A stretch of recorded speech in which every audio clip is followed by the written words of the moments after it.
Hello guys! Hello Cancer! Welcome dito sa aking channel, Kapalaran 888. Welcome guys! Relationship, love and relationship reading ito. Second half ng 2024. Okay? Cancer.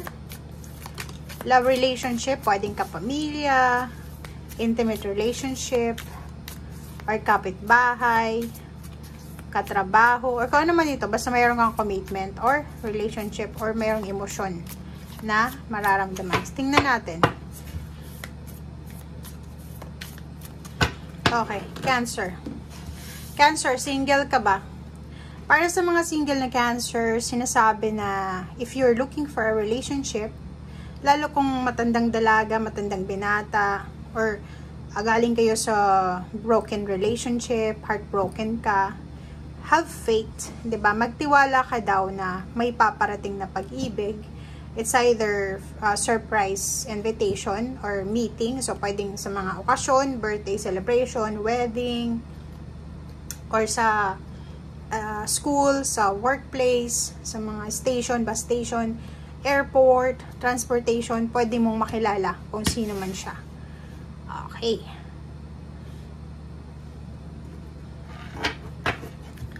Okay, Cancer.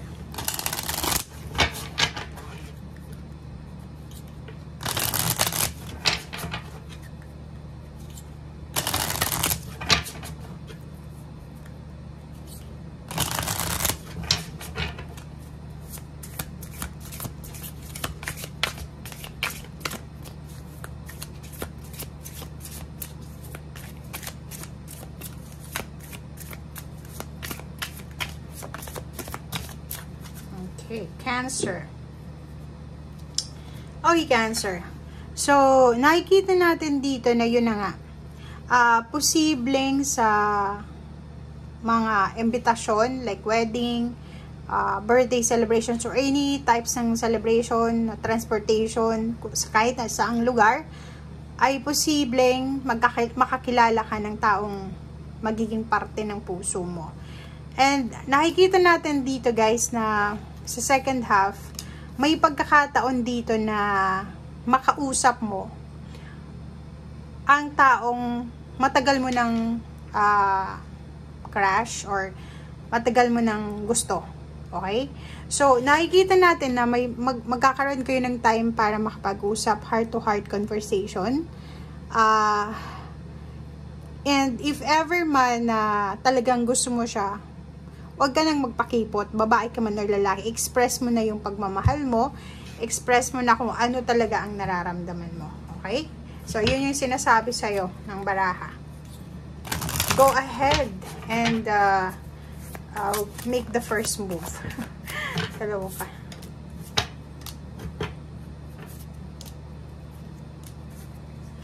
Okay. So, yun. So, kung may mangyari man na ganyan na sitwasyon, yun, i-grab mo na yung opportunities na to, 'di ba? Kasi it's from the universe eh, 'di ba? Parang sinasabi sa ng barahan na kung ano man tong encounter na to, kung ano man tong relationship na magsisimula, yan talaga ay naka-destiny. Yan talaga is anong tawag diyan? Nakatadhana. So, wag mong kontrolin yung sitwasyon. Okay? Kahit na gustong-gusto mo na, papakipot ka pa, huwag mong gagawin yun. Okay? Nakikita din natin yung iba sa inyo dyan na posibleng makatagpo sila ng love interest sa, for example, kung anong hobbies nila, like sa pagja-jogging, pag-exercise, pareho sila ng mindset, pareho sila ng gusto sa buhay, organic yung kinakain nila, nagda-diet sila, nagdi-gym sila, or yung mga hobbies nila, pareho silang marunong mag-play ng instrument, musical instrument, or ano pa man, biking, or kano yung mga hilig nila, hiking, mountain climbing, so parang ganun. So, doon sa mga interest mo, doon mo rin, or kung ano yung interest mo sa buhay, doon mo rin makikilala yung love interest mo. Okay.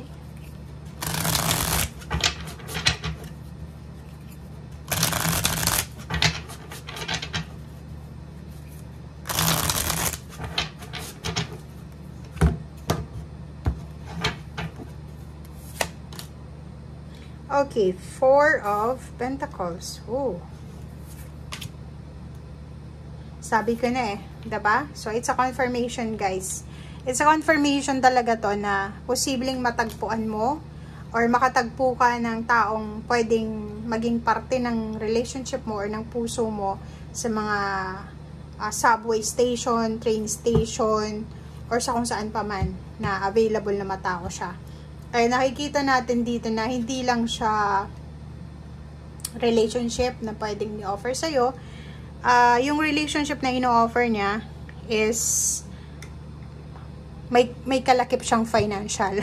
So, ibig sabihin, pwedeng medyo may edad na ito, financially stable, or medyo matitem ka talaga na magustuhan ng taong ito. Nako? Okay. Diba? So, yun. Ang new relationship na to is either relationship or money ang ino-offer sa'yo. So, pwedeng boss mo siya, or pwedeng ikaw yung boss, or pwedeng mataas yung posisyon niya sa trabaho, medyo may edad na siya sa'yo. Okay. So, nakikita natin dito guys yung idea ng pagpapakasal. May magpapakasal, may posibleng nagbabalak mag-ipon ng pera para sa kanilang pagpapakasal. Oh, 'di ba? Kasal. May mga contract signing. Pwedeng may magli-live-in, magsasama na sila together. Magsasign sila ng contract ng bahay. Okay, so Five of Swords, nakikita natin dito na pag-isipan mo daw ng mabuti bago ka magpakasal or bago ka mag-say yes sa inaalok niya. Okay? Oh, yun. Ang nakikita ko sa'yo dito na yun na nga, may ikakasal dito. Okay, may kailangan mag-ipon ng pera, may kailangan na magtrabaho para sa kasal. Or siguro, travel. Pwedeng kailangan mong asikasuhin yung papeles. Kasi papeles to. So, pwedeng, ang taong ito na sinasabi ditong may pera is pwede siyang ibang lahi. Or pwedeng sinasabi ng barahan na financially stable siya, pero nasa malayong lugar siya. So, kailangan mong mag-asikaso ng papeles, visa, mga government documents para puntahan ng taong ito. Kung nasaan man siya sa ngayon. Oh, diba? Oh, so, ang relationship na to na mabubuo is stable talaga siya. Okay? So, kung makikita mo dito, talagang mature ang taong ito. Pwedeng financially mature siya, relationship mature siya, or siguro naghahanap ang taong ito ng stable talaga na relationship. So, ikaw yung nagustuhan niya, or ikaw yung nakilala niya. So, kung aatras ka, umatras ka na. Kung ayaw mo pang mag-asawa, umatras ka na. Kasi sobrang decided ito eh. Diba? Sobra siyang, anong tawag dito? Sigurado siya na gusto niyang lumagay sa tahimik. Okay? Thank you guys. Bye!